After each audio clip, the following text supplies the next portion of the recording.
Hi, my name's Serenity Kelly. Last night I spoke at the school board meeting, and due to some technical difficulties, we were unable to record my speech. We got about the last few sentences in, so I just wanted to read my speech, but I also wanted to say we were unable to record the first part of the meeting, which included the pledge and a prayer. We do appreciate that the board always starts our meetings with the Pledge of Allegiance and with a prayer, so we know that's not common across the state and even across the nation, so we appreciate that. So here's my speech. My name is Serenity Kelly. I'm a mom of 2 Pigeon Forge students. We are here today to confirm to the board that Second Step SEL, an Epic Library app, does in fact include inappropriate and frankly some offensive content regarding sexuality, gender identity, racial equity, social justice, and aspects of spirituality. We confirm this by viewing the Second Step curriculum in person and consulting with other districts that were at one time also using Second Step SEL. We also confirm the books being read from today are accessible on our local Chromebooks via the Epic Library app to kids ages 5 through 12. Concerned parents and citizens are being told that the factual information that we have shared is misinformation, and that we have misrepresented the Second Step SEL curriculum and the Epic Library app. There is a difference in misinformation and the hard truth. You can't say something is misinformation just because you don't like the information. We will agree most teachers in our county are not teaching inappropriate lessons to our children. However, we have confirmed this inappropriate curriculum content is accessible to our guidance staff in the Second Step SEL curriculum and to students in the Epic Library app. Issuing a directive does not always work. As we confirmed, a directive was issued to not show the Disney movie Turning Red, but it was still shown in multiple elementary school classrooms in our county in spite of the directive. The way proponents explain it, social-emotional learning is simply aimed to help children do well emotionally and succeed. What could be wrong with that? Well, Castle's website, a review of SEL programs, and educators themselves reveal a great deal more about their agenda. SEL programs are designed to shape the child's developing brain to accept particular worldviews regarding sexuality, racial attitudes, and other social issues under the guise of providing a mental health benefit. Interventions may be prescribed by a teacher with limited training that may adversely impact a student's permanent data file. A groupthink mentality is being pressed upon children as young as 5, which directly contradicts their morals, values, and their faith. Many sacred family beliefs are classified as unkind or unacceptable instead of a matter of morality. SEL teachings force students to choose between 2 leaders in authority over them, their parents versus their guidance counselors, with opposing directives. This has similar emotional repercussions as might be experienced when co-parents have opposite rules and values for their children. The child is then left to flesh out which path is the one that will bring him the most relief in order to survive. We verified that parents are repeatedly referred to as roadblocks in multiple 7th and 8th grade lessons.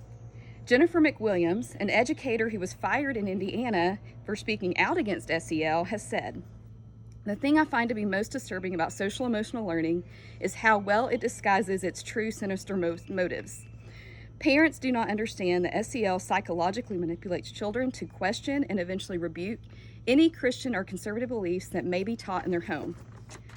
While parents are led to believe that SEL is like teaching children the golden rule, it is quite the opposite. Social-emotional learning is rooted in progressive social justice ideology that divides anyone who questions the radical groupthink agenda." She said, "From my personal experience, not only do parents not understand it, but teachers and administrators do not either." Loveisrespect.org was an SEL resource website until September-October of 2021, when it was removed due to some negative feedback. And that is a quote from the company themselves. We confirm this fact by calling Second Step Company directly and by going and meeting with our curriculum office about it. Sevier County Schools have been using the pilot SEL since 2018. Scarleteen.com, which is a linked resource site from loveisrespect.org, provides info for children as young as 12 on how to seek out a safe abortion, how to clear your browser histories, and sex advice offering encouragement if you enjoy violent BDSM and pornography. We requested lesson plans to confirm that this website, which again we confirmed was a resource until fall 2021, was not referenced in any of our local 6th through 8th grade guidance classes, but we were told those plans had been destroyed and we should take their word that this website was not referenced. And according to the second step copyright agreement, any information in the text cannot be altered or edited, or you have a breach of contract. This cannot be blocked according to their copyright, which means there is no way to guarantee this inappropriate content was not accidentally taught. I would like to ask each board member 5 questions, and I would like to really have these questions responded to and answered. Number 1, how many hours have you spent personally reviewing the second step SEL lessons before approving the purchase of the supplemental curriculum for our 6th through 8th graders? We recently approved that purchase back in March to purchase the full digitized version, and just wondering how many hours was spent reviewing the lessons. Are you aware that a large portion of the second step SEL curriculum that you approved the purchase of has been flagged as unusable because of inappropriate references to controversial topics such as sexual identity and racial equity, including references to Black Lives Matters? I would like to note, after the meeting last night, I received an email from Susan Howard from the curriculum office, who did advise that all references to Black Lives Matters in our current SEL curriculum would be removed as of May 11th, 2022. Why it was there to begin with, still a good question.